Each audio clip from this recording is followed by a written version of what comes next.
nuts and bolts or something most people can find around their house or pick up at a hardware store for just a few cents, and you have a great lesson for children. So let's just see how we might work with the nuts and bolts.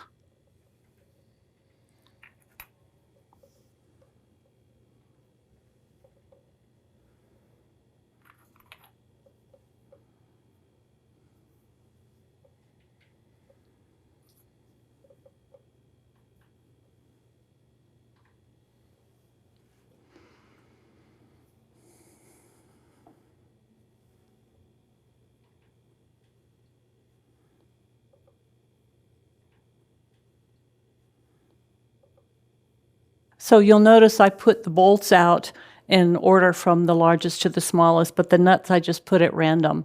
And then I say to the child, or I demonstrate the first time, well, I'm going to take one of these nuts and see which bolt it fits on. Let's say I'm going to take this big one. They'll examine it very closely. Let's see if it fits here.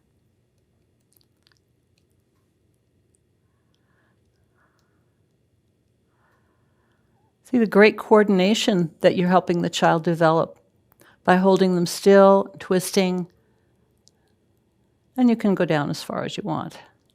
See, how about this one? No. Yes.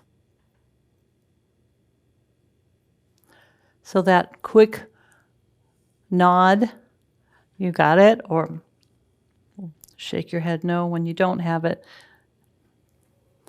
You'll find that some children prefer no speech. They want to watch your hands, not your mouth. But if they get a little older, and temperamentally some of them just need you to be speaking all the time, and so then you're describing what you're doing. So that's kind of something Montessori originally said, don't talk while you're giving lessons, and I think she was speaking about those very young children who, if they're watching your lips, they're not watching what your hands are doing, and that's why if you find that's not a problem, then just go ahead and talk to them. Keep the child with you. That's the key. And if it's something that's inherently interesting, it's easy.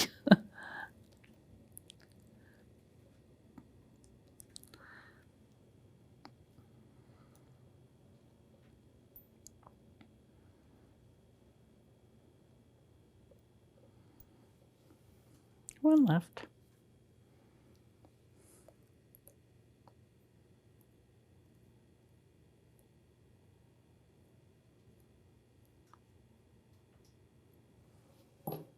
So I'm going to take these off now and then let you have a turn.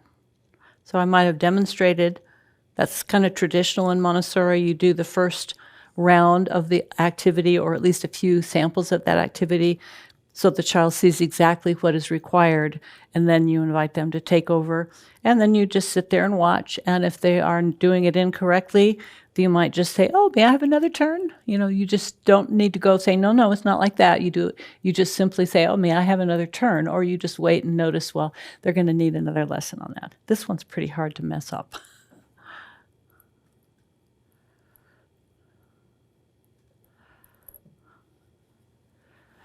So very simple lesson, but something very valuable for coordination, the sequencing of activities.